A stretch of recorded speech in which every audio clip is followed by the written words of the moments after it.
La peur de l'enfant roi crée des adultes rois. En fait, quand on a peur de son enfant, ce qu'on va faire, c'est mettre en place des systèmes de contrôle et des systèmes coercitifs pour éviter que l'enfant nous domine. Nous avons peur d'être dominés, alors nous préférons dominer avant. Cette peur n'est pas de l'amour. On n'est pas dans un acte d'empathie ni d'amour lorsqu'on interagit avec son enfant de cette manière-là parce qu'on se méfie de lui. On a peur qu'il devienne égoïste, on a peur qu'il ne pense qu'à lui-même, on a peur qu'il utilise des méthodes manipulatrices pour nous dominer.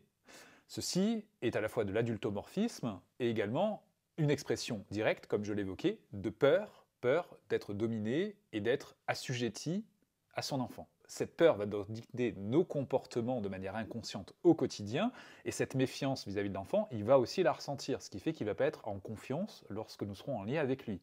Donc cette peur de l'enfant roi est très problématique parce qu'elle nous prive de cette empathie naturelle qui serait essentielle pour comprendre les besoins et les émotions des enfants et donc mieux connaître les enfants. Et la connaissance des enfants, peut-être, viendrait balayer ces peurs irrationnelles de l'enfant. Quand un enfant est en train de pleurer, il n'est pas en train de faire un caprice, ça c'est une interprétation qui peut être issue de cette croyance et de ce biais de confirmation par rapport au fait qu'on pense qu'un enfant est possiblement un enfant roi, mais en réalité, un enfant qui est en train de pleurer est en train de pleurer parce qu'il a une émotion qui le traverse, et il y a donc un besoin derrière à aller chercher. Si nous sommes dans cette croyance de l'enfant roi, nous allons donc nous couper de cette empathie, mais aussi de cette réflexion sur le pourquoi du comportement de l'enfant.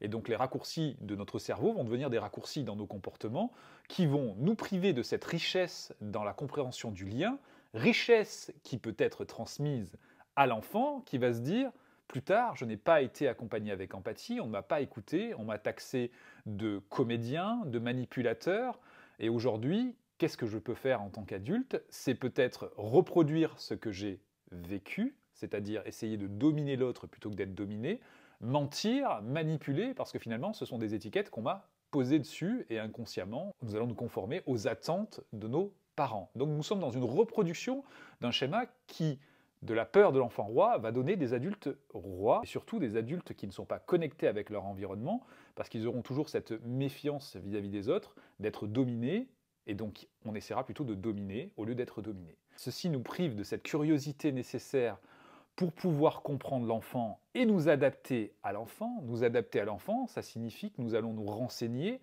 sur les méthodes les plus efficaces et non violentes pour coopérer avec l'enfant.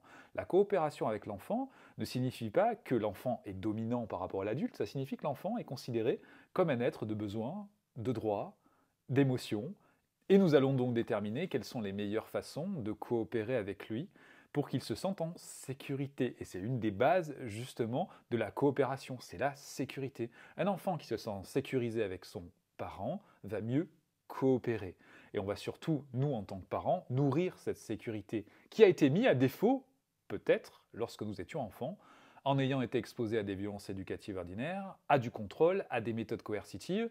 Donc cela va demander un travail de notre côté, pour retrouver cette confiance, retrouver cette sécurité et ainsi pouvoir nous connecter avec nos enfants dans une optique qui exclura toutes ces croyances irrationnelles et anxiogènes, parce qu'elles sont anxiogènes, concernant le spectre de l'enfant roi. Moralité, la peur de l'enfant roi crée des adultes rois.